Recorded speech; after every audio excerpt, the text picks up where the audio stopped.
Salut et bienvenue sur la chaîne Monde Noir. Sonny Alibert. Premier souverain de l'Empire Songhai et 15e souverain de la dynastie sunnite, il était un brillant stratège. Il aurait mené 32 guerres en 26 ans et les aurait remportées toutes.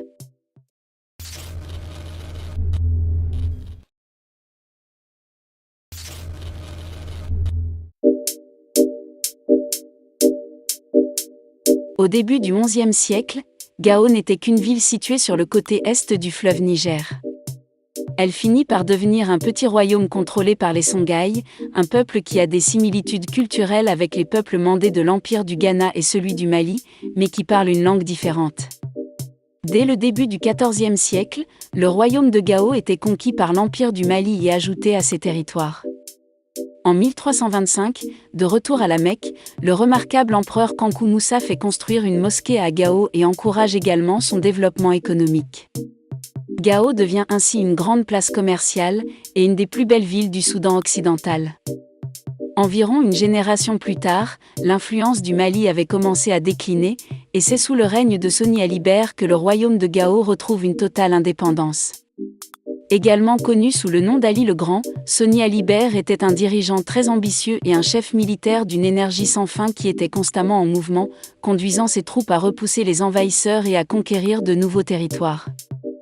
Une fois sur le trône du petit royaume de Gao, il constitue une cavalerie et une flotte de 400 bateaux, puis se lance à l'assaut de Tombouctou, dont il s'empare en 1468. Il était le premier empereur de l'Empire Songhai et a régné d'environ 1464 à 1492. Sonny Alibert favorise le commerce et crée une administration centralisée changeant ainsi la destinée du royaume de Gao. Afin de réussir ses projets impériaux, il met en place une armée aguerrie et bien structurée. Il réalise une flottille sur le fleuve Niger dirigée par un ministre du fleuve et de la flotte appelé Ikoy. Une infanterie était également créée et était toujours accrue par l'enrôlement des guerriers vaincus. Lors de ses conquêtes, Sonny Alibert avait obtenu une cavalerie qui, par sa grande mobilité, fut la pièce maîtresse dans ses succès. Après avoir conquis de nombreux chefs et rois voisins, il prend le contrôle de leur territoire et établit ainsi les bases du plus grand empire médiéval que la région ouest africaine ait connu, l'Empire Songhai. Dans l'esprit des contemporains, Sonny Ali acquiert une réputation d'invincible et incarne le génie de la guerre. Pour cela, son peuple lui a attribué le titre de Dali, ce qui signifierait le Très-Haut. Sonny était attiré par la riche région de l'Ouest, les villes nigériennes et le delta central du Niger.